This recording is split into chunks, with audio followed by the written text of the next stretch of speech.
Good evening, everyone. Welcome to our Urban Planning Committee of the 30th of November 2016, and indeed our first Urban Planning Committee of this new council term. I'm Councillor Samantha Ratnam and will be your chair this evening.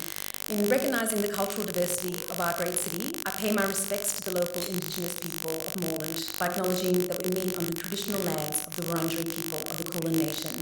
I offer my respects to the Wurundjeri elders, past and present, and to all Aboriginal and Torres Strait Islander people. Members of the gallery, please note this Urban Planning Committee meeting is being recorded and web streamed live to Council's website. This recording will also be available as video on demand. Gallery attendees are advised they will be recorded during the meeting. I'd like now to do some introductions, first with the councillors and officers in attendance with us tonight.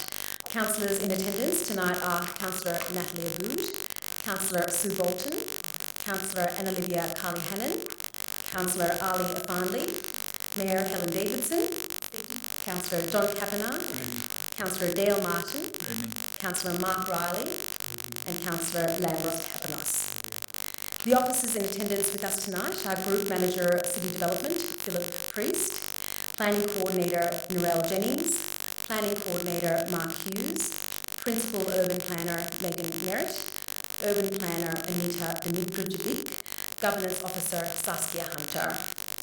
We'll now move on to apologies. Could I please have a motion for the apology of Councillor Ospielis?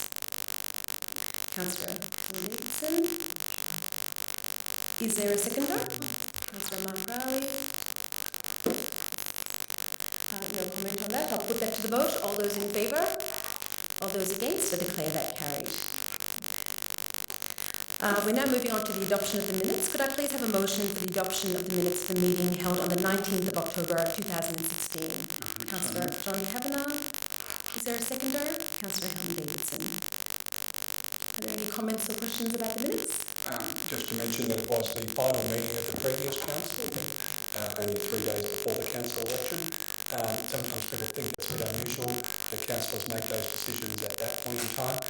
Planning doesn't go into caretaker mode, so planning goes right up until the period of the council election. And so you'll see quite a different collection of people around the table tonight, and you'll also note the amount of people around the table quite different to previously in the council's resolve that all councillors will be on the Urban Planning Committee. Thank you very much, Councillor Kavanagh. Are there any further comments on the minutes? No, I'll put that to the vote. All those in favour? All those against? I declare that carried. Are there any declarations of interest and or conflicts of interest to declare tonight? None declared. Excellent. We'll move on to the substantial part of the meeting.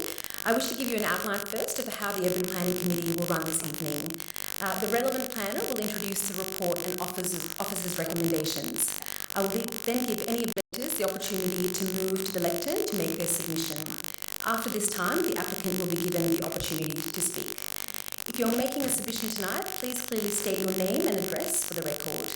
You're requested to present viewpoints clearly and concisely on why you support or oppose the planning objection before us.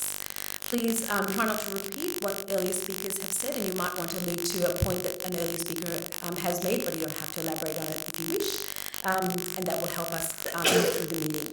If you're opposed to the planning application, would you please inform the committee why you're opposed and suggest an alternative approach which would satisfy your concerns. Please use this opportunity to focus on your concerns rather than matters in detail in the officer's report. Please note, there is a limit of 3 minutes for each speaker, but as chairperson, I reserve the right to increase the time available for any speaker.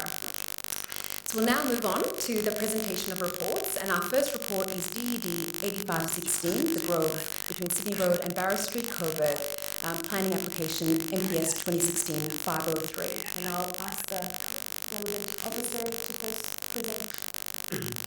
Yep. Thank you, councillors. Thank you, Nita.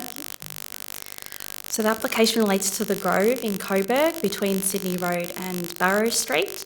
There's an aerial identifying the subject site up on the screen now. The proposed works trigger a planning permit under the Heritage Overlay. The proposal is for the demolition of the existing road and to carry out roadworks in a Heritage Overlay. The Heritage Overlay is for the Grove and Sydney Road precinct.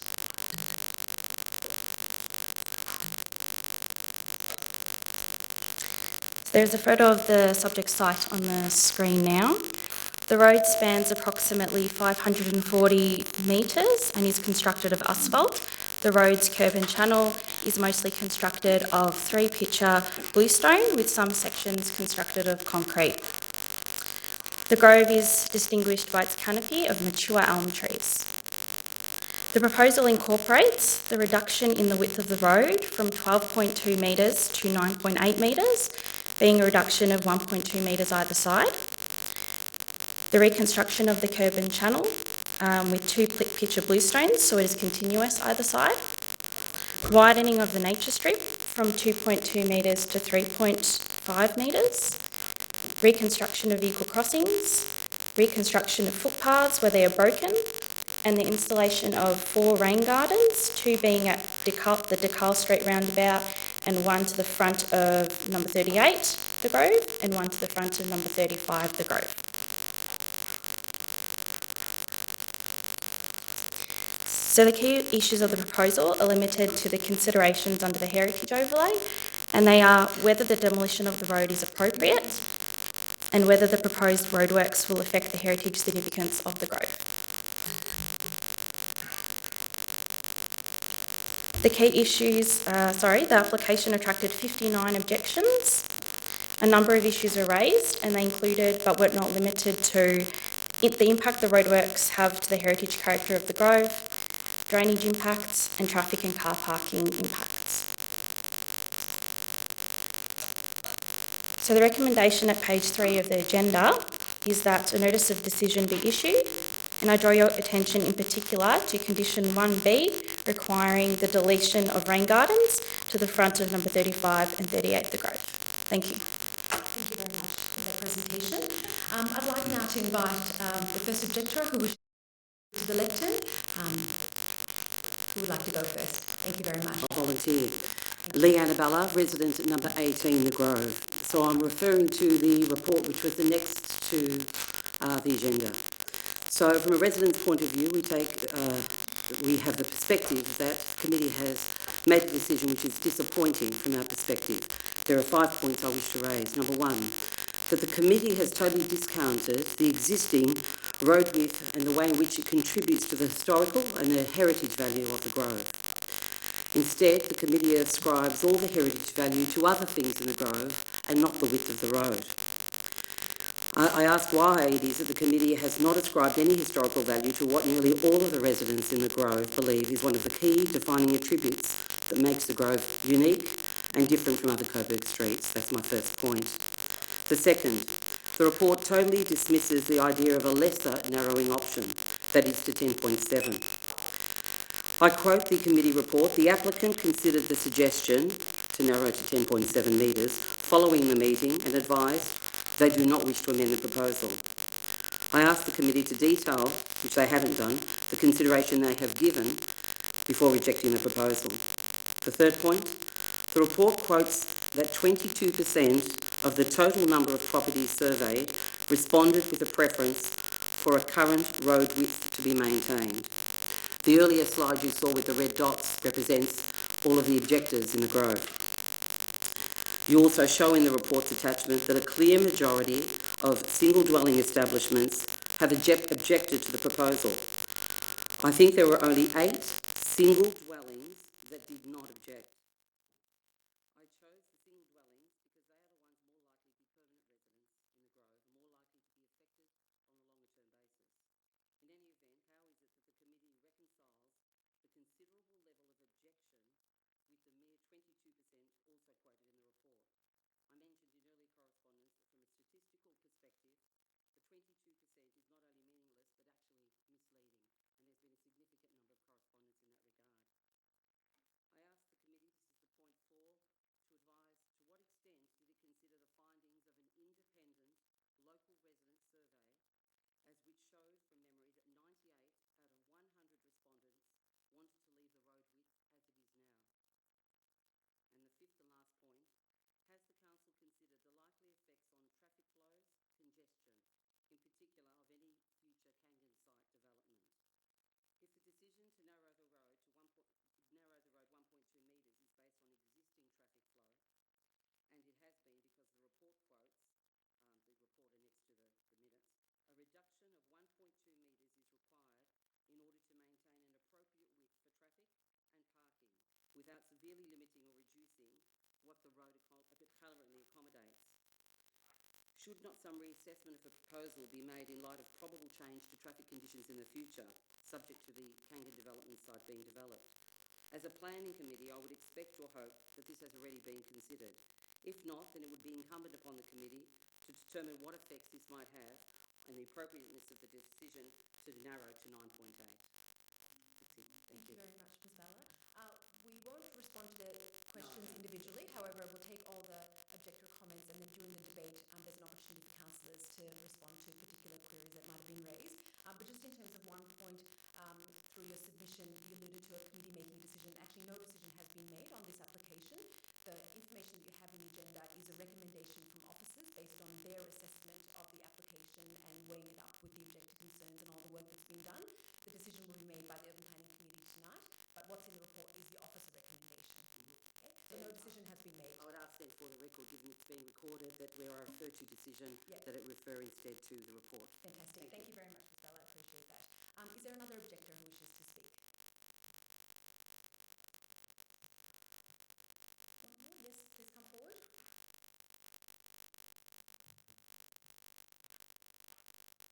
Nick Dolby, West Bromwich. I've lived in Moreland most of my life. I've been a pedestrian advocate and a cycling advocate in Moreland. I look at this proposal, I also look at it from the perspective of being an archaeologist. I look at it from a heritage perspective.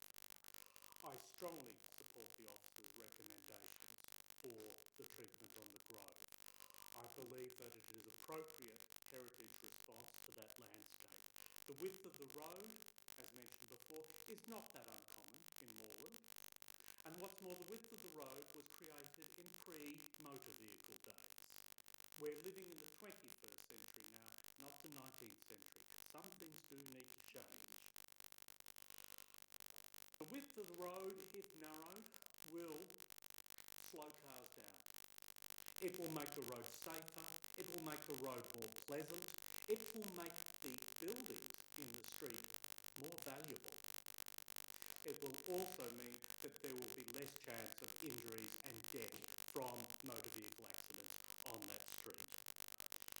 Previous objector mentioned single dwellings, owner-occupiers. I hope that this council does not in fact succumb to class-based objections. The residents who live as renters, the residents who live in multi-unit dwellings are also residents of Moreland. Are the people objecting to the narrowing of the grove really saying they want more cars using the grove? Because that's what they're asking for. I strongly ask the council to follow the officer's recommendation. Thank you very much, Mr. Dolby. Are there any further objectors who wish to speak?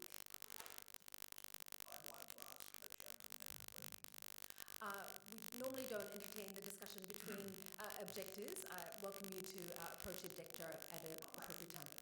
Yes, please come forward. I'm interested to know where some of the statements made by the gentleman, whether he has evidence to support it. That's all I want to know. Okay, well, we might take that on notice and the councillor might wish to respond to those questions later. Thank you very much. If there are no further objectors who wish to speak to this, I'll ask the applicant if they'd like to, a representative of the applicant to speak at the lectern, please.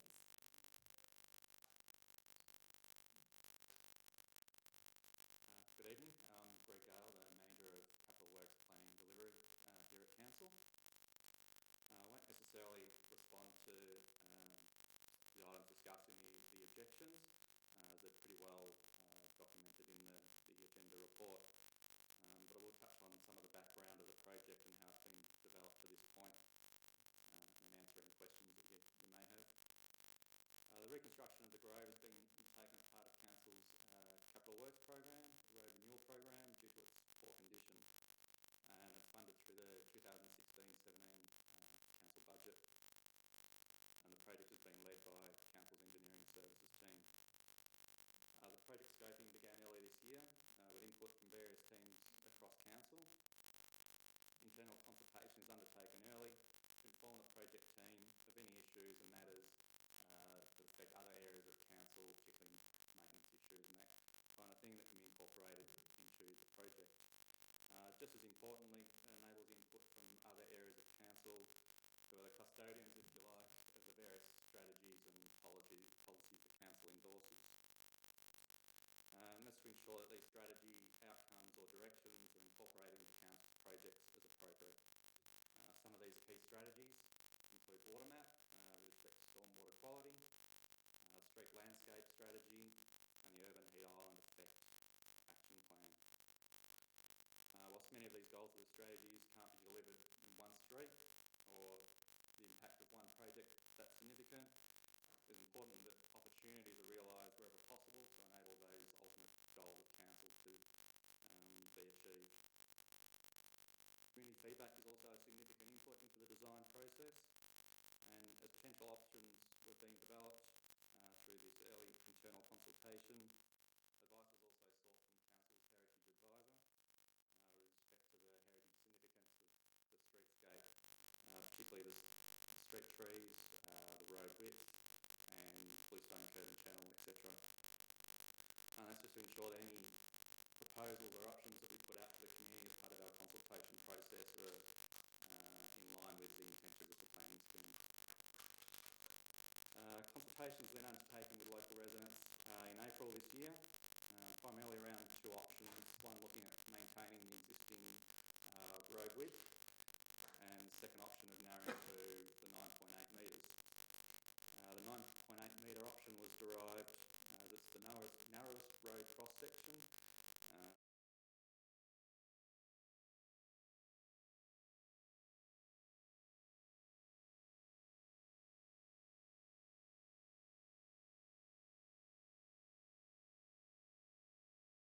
Respect to stormwater runoff and urban heat island effect.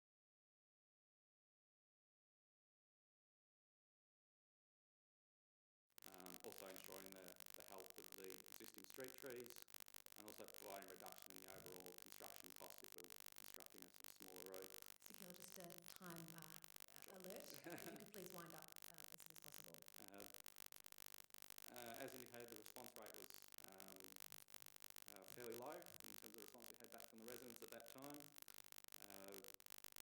with approximately 22% of the residents in support of maintaining the existing road width.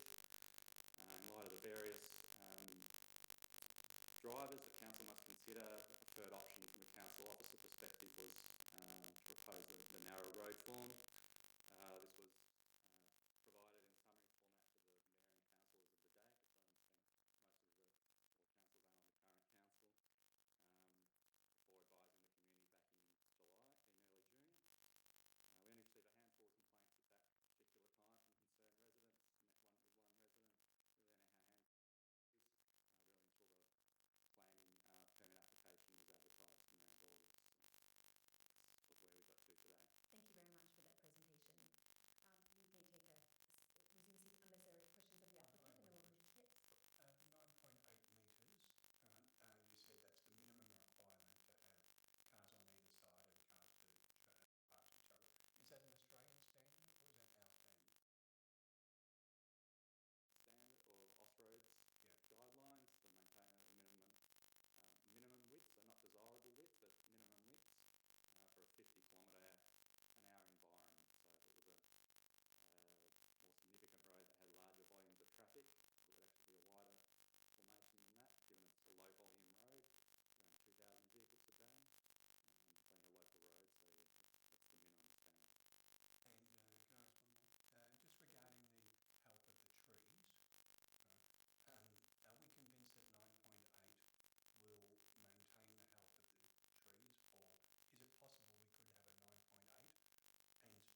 born into, are renting and living in the area for, I'd ask the council to unanimously support this alternative motion, which is what the majority would like. Thank you. Thank you, Councillor O'Farnley. Councillor Tapanos, you wish to speak Great, first? yeah, thank you. First on the planning point, I think Councillor O'Farnley is correct in the sense that this street has a heritage overlay. The reason why it has a heritage overlay is because, in my view, the width of the street. And that's very clear. You had a look at some old photos and you had a look at some photos in our briefing.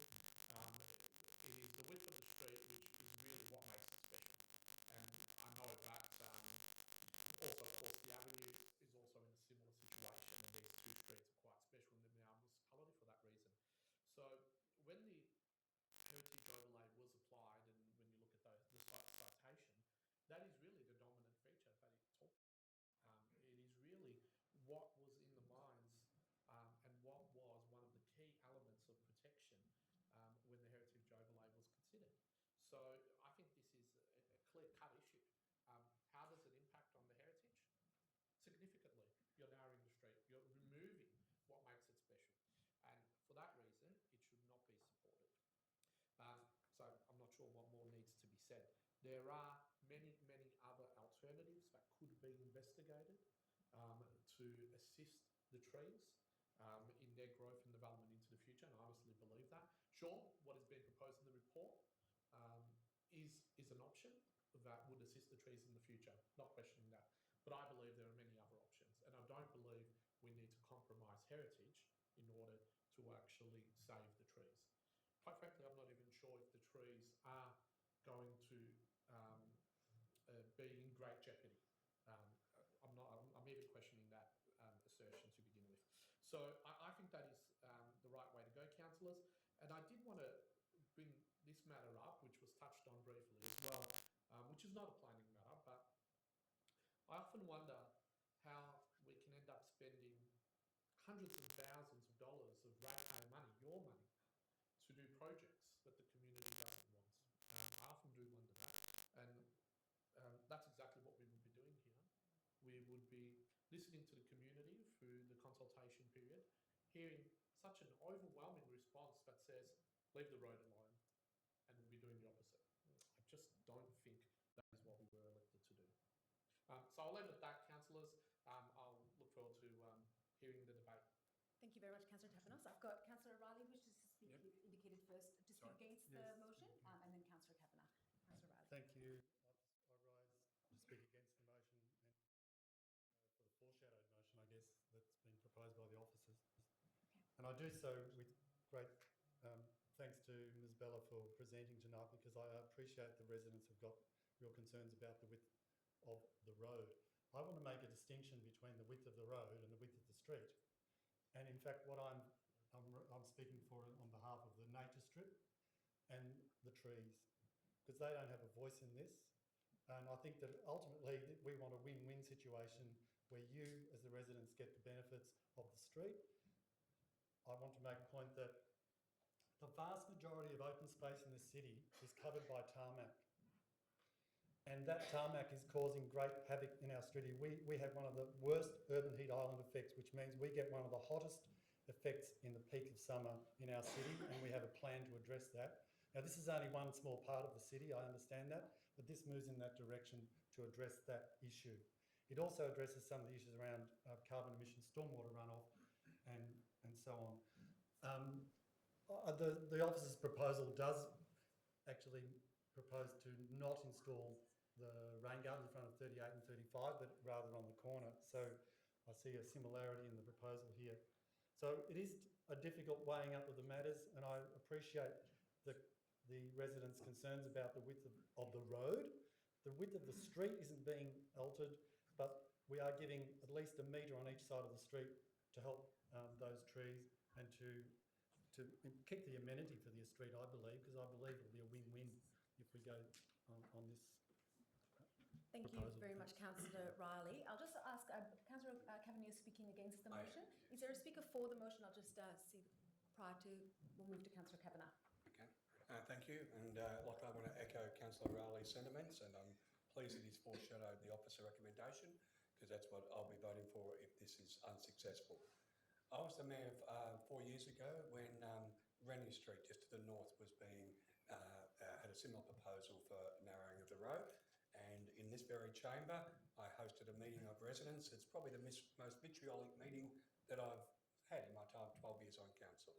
People were very upset to hear about the narrowing of the road, etc., etc. Council still took the position to go ahead and do that, and I've since been contacted by a number of Rennie Street residents saying that, in essence, they were wrong. They thought it would be to their detriment, and in fact, the courage of council to go along with that decision, in their view, has been vindicated. So, and I appreciate residents for contacting me on that.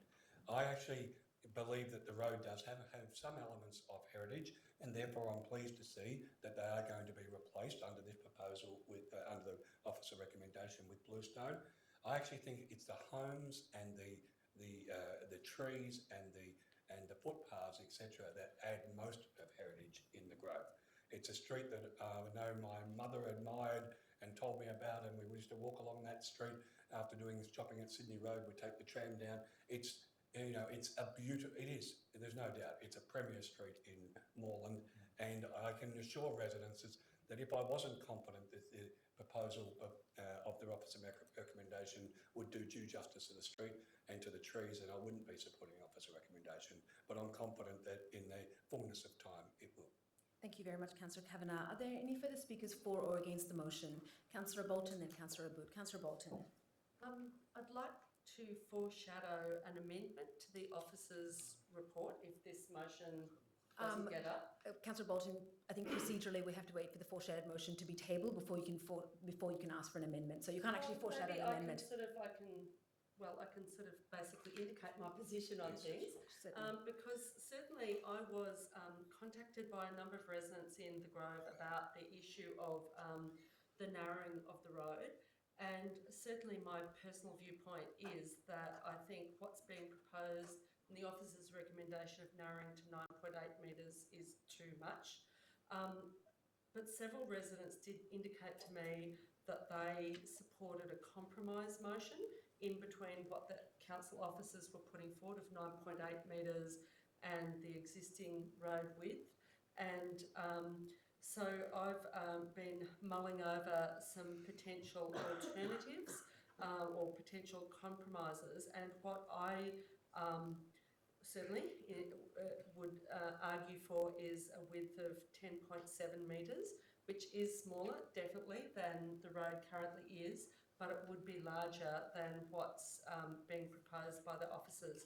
I think my feeling is that the road width that's being proposed by the officers is too small and will lead to a congested environment. I think there is a lot of support for the road being wider, but also I've got a concern about the trees as well, and the health of the trees from going into the future, which is why I certainly support a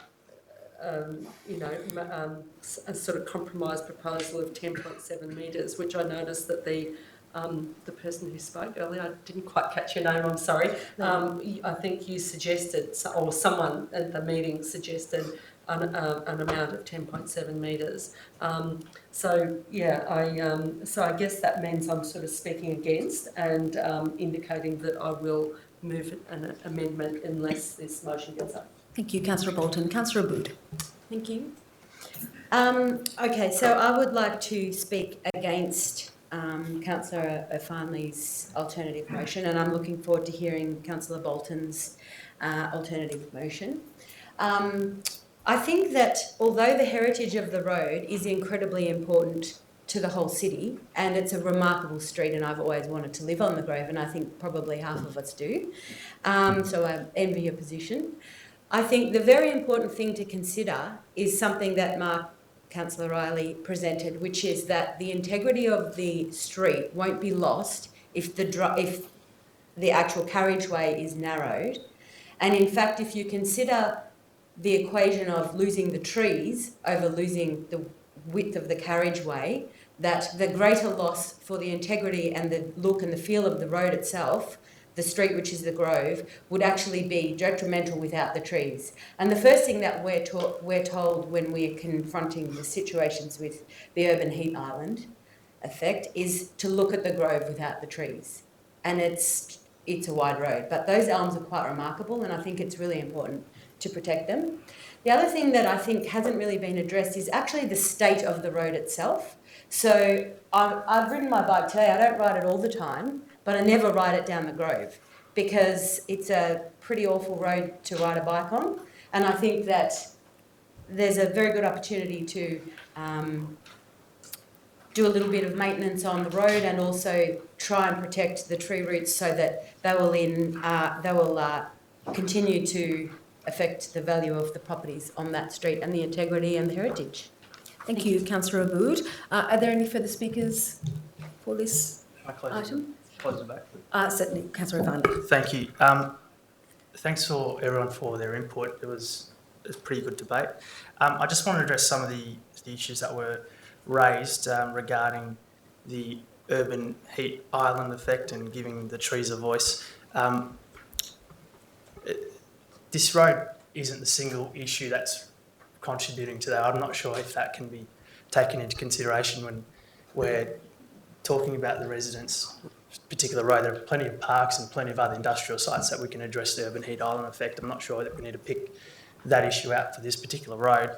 The compromise of 10.8 or 10.7 metres needs to be put to the test. We don't know if the residents would be happy with that. We're just putting that figure forward, but it needs to be put to the test. 98 out of 100 residents have disagreed with the proposal put forward at 9.8 metres, I think it was. The 10.8 metre width needs to be put to the test. Moreland City Council needs to go back to the residents, talk to the residents, put forward the reason why it needs to be 10.8, argue the case, discuss it with residents, and then if the residents agree and they're happy with that compromise, then bring it forward and we'll agree with it then. It's pretty simple. This has been unanimously, the residents have unanimously said they don't want this proposal. I don't know what the debate here is actually for. Councillor Aboud mentioned it's awful to ride a bike on. No one is suggesting that no works be carried out on this road. We are saying road work should be carried out, but it should be carried out at the current width of road. There are plenty of other options. In regards to the trees, I mean, just off the top of my head, I've seen plenty of roads where you actually do indents where the trees are to make sure the trees have enough space to grow. We can certainly do that. That's another option for council, but the council needs to go back to the residents and put those motions forward, discuss with the residents. We don't have to narrow the entire width of the road, which is what the actual issue is. It would detract from the heritage. We can work with the trees, we can work with the residents. There are compromises here. At this stage, the actual proposal needs to be rejected. I ask the councillors to unanimously support this one, so the council can go back to the residents and actually find an alternative that works for everyone. Thank you, Councillor O'Farnley. I'll now put the motion, Councillor O'Farnley's motion, to the vote. All those in favour? All those against? I declare that lost. We'll now move to Councillor Riley's foreshadowed motion to move the officer recommendation. Is there a seconder for that motion? Councillor Kavanagh. Councillor Riley, do you wish to speak to it? I've made some of my points already in the debate on the amendment. I do want to add that I ride past this street every time I come to council, and it's one of my favourite streets as well. And I agree that it's a horrible street to ride down. In terms of, but that will be fixed from whatever happens out of tonight's decisions. So really, I just want to empathise with the residents that I think it's about the amenity of the street, which is in the trees, and the width of the tarmac to me is obviously an important issue for the residents. But I am still leaning towards and wanting to see that we actually get the maximum for our open space, and we have got pressures on our open space in the south. These are important issues for us, in particular the southern part of the city, that we need to address. And I've been working on these issues for a long time as an activist around climate change, without actually going into too much of an emotive debate. We have already according to reports this year, we are on track to exceed 1.5 degrees of global of average warming. I know It is, sorry, this is very important and it's actually very salient to this argument, that we are actually going down the wrong track and that the urban heat island effect and all of the emissions issues that are associated with this are important to me as a councillor. So I would like to see us support this motion from the Thank you very much, Councillor Riley. Councillor Kavanagh, did you speak to? I'm sorry, we can't take interjections from the gallery at this stage because Council's informal debate. Councillor Kavanagh. No, I think I've put my case previously when speaking to the other motion. I actually think that if this is successful, I believe in time people will see that this is a improvement to the street, a protection of the trees and an enhancement of what is probably Moreland's most beautiful street. Thank you, Councillor Kavanagh. Is there a speaker against? An amendment. Yes, Councillor Bolton. Please outline your amendment. I'd like to move an amendment to add a point D to number 1, which is that the road width be widened to 10.7 metres. Okay. Is there a seconder to? Is there a seconder to the? Sorry, was there 2 hands going up? No of us will second. Pardon? I think we're both agreeing to second. Oh, there's only one seconder. So which councillor? Councillor Olivia Hannon? And Olivia Carly-Hannon's, apologies. Councillor Bolton, do you wish to speak to your amendment? I might first ask if, just check if the mover and seconder are happy to accept that amendment as part of the substantive. No. No? Okay, so please speak to it, Councillor Bolton. Yes, I certainly take Councillor Farnley's comments earlier in the piece about community consultation, but a number of residents, and it was mentioned earlier in the piece that it was raised during the community consultation meeting, I think it was the PID discussion, that there be some sort of compromise, and certainly the idea of a compromise has been raised with me. I feel that narrowing the road from 12.2 metres to 9.8 metres is a massive jump.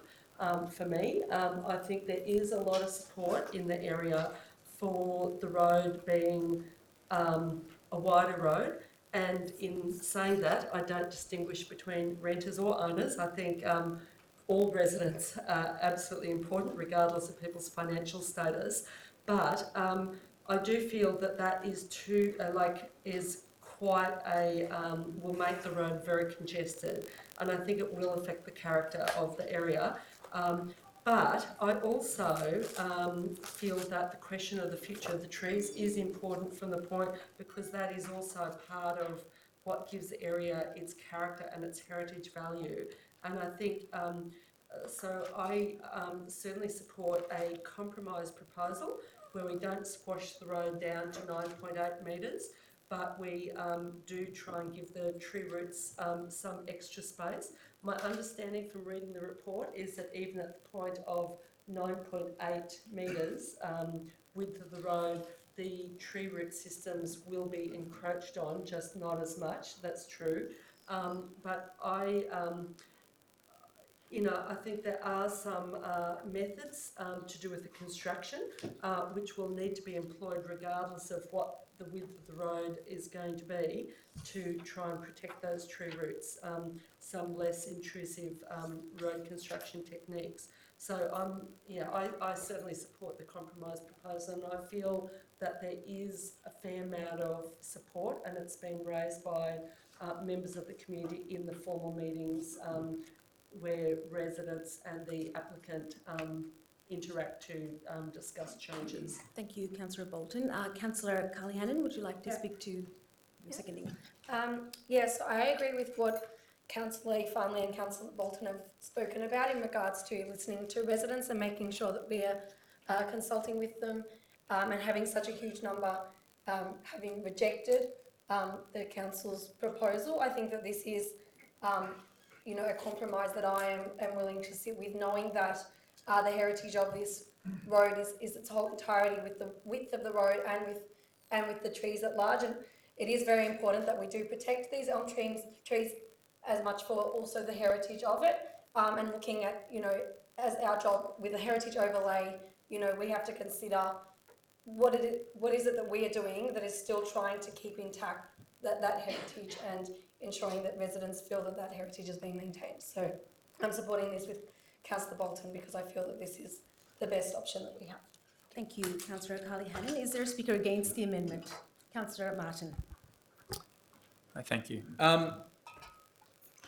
Just going off, and I'm not an arborist, but going off what the arborist said was that 9.8 metres was almost too small.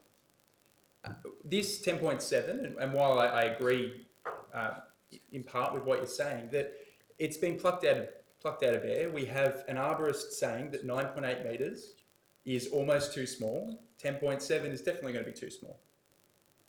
I would argue that the heritage of the street comes down to those 100-year-old trees. At the end of the day, how good would that street look at 10.7 metres with no trees? I don't agree with that.